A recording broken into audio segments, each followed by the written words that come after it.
Hello everyone, Josh first back again, and today we're going to be going over 16 things that are lacking from Digimon ReArise in the quality of life department. Now, there may be more than 16. I just tried to quickly put this list together off the top of my head of some things that I would love to see in the game. If you have any personal favorites, let me know by typing the number associated with the ones that you like in the comment section below. And if there's some that I have not even mentioned, suggest them below as well. And I'll be sure to try and read as many as I possibly can. And I hope you guys enjoy the video. Now, we do not have an auto repeat stage function. I would like to see that in a game, especially one that is for 2018 and beyond. And utilizing an auto repeat function would save a lot of time and hassle for a lot of players. Because you don't want to sit there and just manually go in same dungeon hundreds of times, thousands of times, especially for a lot of you that are doing what I'm doing right now on 4.6 and 4.7 and farming up food and plugins. So you're doing that so many times, it's a little bit annoying. So being able to have an auto repeat function would be fantastic. And then of course, when your inventory fills up, it'll give you notification. Then you can clear it out and then go back in and do it again until your stamina's all gone. No auto feed Digimon button. We lack this greatly. It gets very frustrating and even in some regards painful physically, not just mentally, but physically, to sit there and drag and drop food hundreds of times, if not thousands of times, depending on how long you've played the game, to get your bond up to 99. Absolute insanity. Definitely need that function in the game. It's just a simple button, Bandai. Come on. And by the way, if you're wondering if that's in JP, I don't believe it is. So, rip, guys. We may not ever get that. Hopefully we do. That'd be awesome. Constant loading screens between menu options and too many menu options in general. Now, this is a little bit frustrating because we are dealing with basically a UI system that is archaic, very old style. This is something that I would see from a game made in 2005, not 2018, late 2017, which is about around the time that Digimon ReArise was developed. The game probably was developed in about 6 to 8 months and utilized a lot of the same resources from Digimon Links. That's just what a lot of these companies do. They try to do quick turnarounds with their game development and then sell them for a high premium to the consumer. Pokemon fans know all about this, but we're kind of going off track here. But anyway, so the constant loading screens and too many menu options is just a very archaic thing. There's way too much menus for the simplest of things. There should be a panel with a lot of those options available quickly. And what I mean, here's a good example for too many menu options. Plugins. You have to go in and out of different menus to equip plugins, to upgrade plugins, to look at your plugins. It's stupid. It's stupid, okay? So, come on. And I don't need to go into the console loading screens. You guys already know about that issue. Now, number 5, no targeting. We are playing supposedly a turn-based game, and there's no targeting. Even Overhit, that has basically a similar gameplay mechanic, has targeting. Why is there no targeting in a turn-based game? It kind of makes it like if there was targeting, pinpoint would not even be a thing. It would not be needed. And honestly, I feel like that was Bandai being lazy. Like, oh, we don't got targeting. Let's go ahead and throw in pinpoint and allow people to kind of utilize that as somewhat targeting, even though it really isn't the same thing, but it's trying to be. Targeting would save a lot of headache and make a lot of your team comps a lot stronger and allow you to, basically have a better chance of survival in a various amount of game modes, especially Underworld. Nothing pisses me off more than locking down a Digimon that's not going to move for 2 or 3 turns and to only have the rest of my Digimon attack that Digimon that can't move instead of attacking the ones that are still moving and hitting me. So it's a little bit frustrating, but definitely would love to see targeting at some point. I mean, these were things that were in Digimon Link, so just why are we going backwards, Bandai? 6, stamina used even on failed runs. We don't want to use stamina on failed runs. Okay, especially in a game that has Underworld, we're going to be going in and spending a lot of stamina trying to do retries on stages. Now, obviously, people are utilizing the, it's not really a glitch. They're basically just saying, oh, let's hurry up and turn off the game and turn it back on.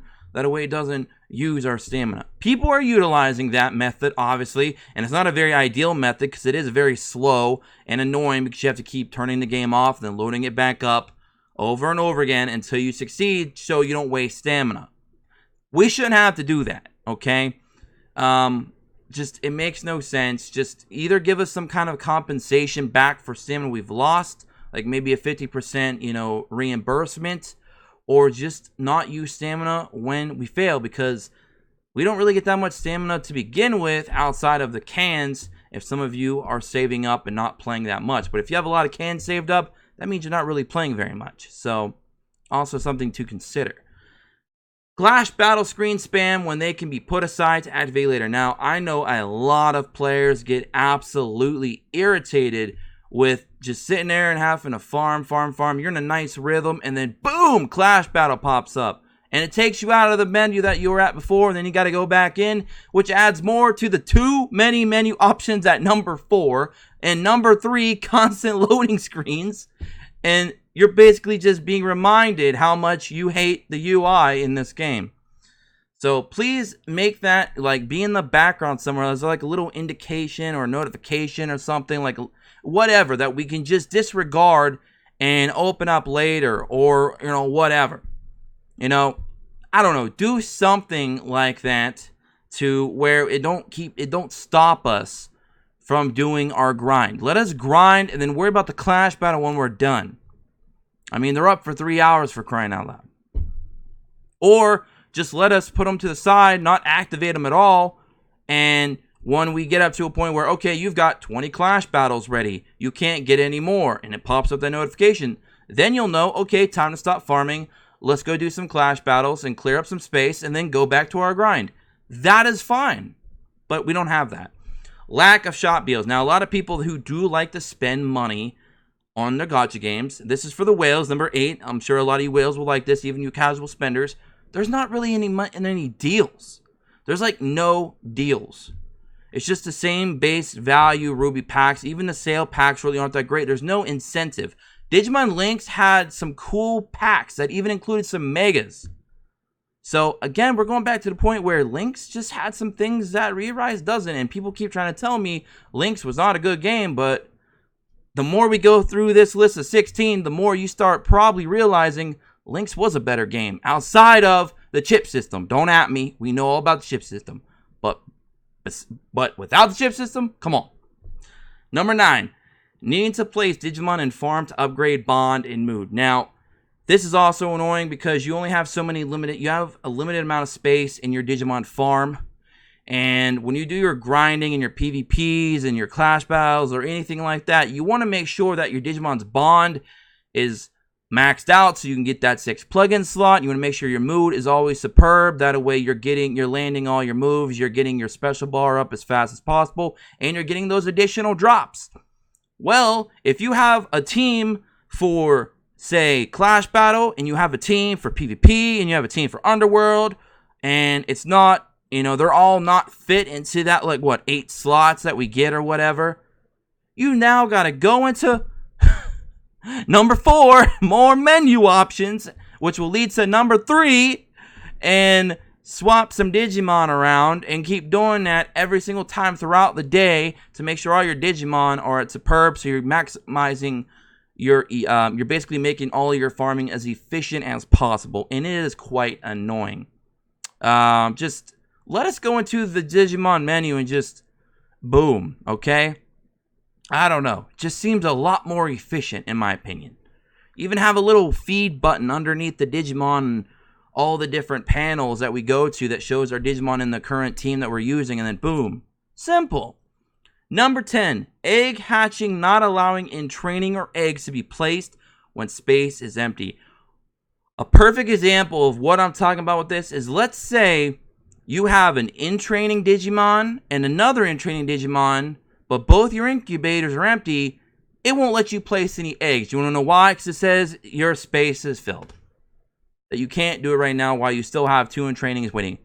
makes no sense to me. You should be able to have eggs in an incubator in Digimon training. The only thing is you can't hatch those eggs until you get one of those in training to rookie and get them off the Digifarm. But at least you'll have your eggs ready to hatch when you're done, basically saving you an entire day of waiting. Bandai, come on now.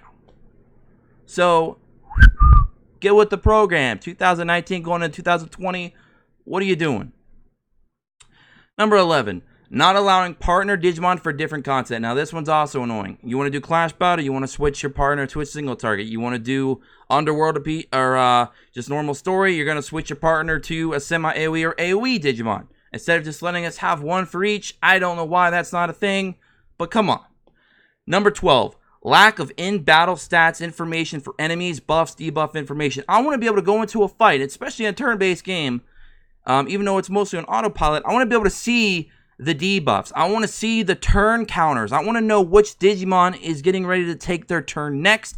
I want to see the Digimon's HP and speed, their defense, all that stats. I want to be able to just click, select that Digimon, and boom, pop up their information. I want to see that stuff because that is what this type of game is all about. It's supposed to be like that in a turn-based game, but it's not. Again, just more laziness on Bandai's part. 13, no clear directional turns, which we just already discussed that, so that can kind of go with 12. No pre-setup for skills. Now, this is very, very helpful if you're trying to set up your PvP team, which you use for both offense and defense, obviously. Even though you can't control your defense, you would definitely want to set up your defensive team skills. That way, you try to keep other players on the ladder from climbing over you. So it's very important, especially when you can't even control your own defense team. You want to be able to set up their skills to make sure that you're trying to make sure that your defense team is holding back the other players from getting easy wins on your team, thus, of course, climbing the ladder, making it hard on yourself. So that would be fantastic. It would make PvP a lot more challenging. 15, no auto-lock Mega-able Digimon. Basically, you summon a Digimon that's a Mega. Does it lock it for you? Hell no. Hell no. The simplest, the basics of things.